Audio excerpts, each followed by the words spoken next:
Sarong padre di pamilya na tulong aldaw na pighanap kan search and rescue team, gadana kan madukayang nagpapataw-pataw sa Bicol River sa Banwaanin Libmanan, Camarines Sur. Biktima, nagtagbang sa salog makalis purbarang kuanon ang nahulog niyang envelope na may laog na kwarta asin dokumento. Uyan report. Toto, patahimik ka, nanunoy ang sa imong pag-iisip. Padagusan na ang sa imong ang sa imong paglalangko, pagpaltaas ka na sa kagunangnan. Dahil kamahadit na may mapapabayaan sa imong pamilya.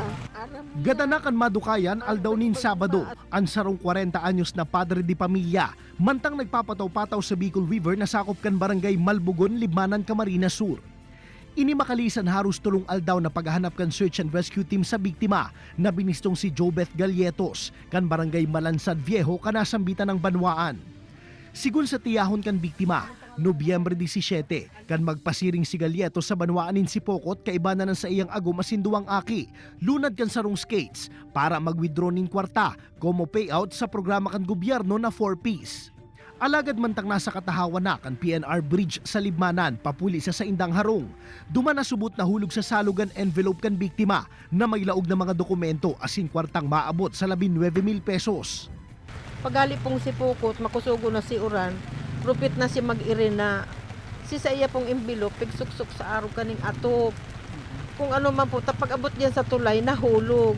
Sabi po kan si Aki na grade 2, ngaya papa nahulog si envelope. Duman naman nagtagbang sa salog ang biktima, nganing prubarang kuano ng envelope alagad day na ininahiling pakan sa iyang agom. Sigun sa MDRRMO Libmanan, posibleng nadaraan biktima kan makusog na sulog kan salog, urog na tamakusugan uran kan nasambitan ng aldaw. Sa tingin po, yung ibaw po kasi kalmado, pero yung ilalim niya talagang malakas po ang current po sa ilalim. Tsaka madami din po kasi mga hukay kasi kinukuhanan din po siya dyan ng mga yung buhangin po. Huli sa nasambitan ng pangyayari, plano man kan MDRRMO na magbugtak ning dugang na signage sa nasambitan ng tulay, nganing maibitaran na mautro pa ang insidente.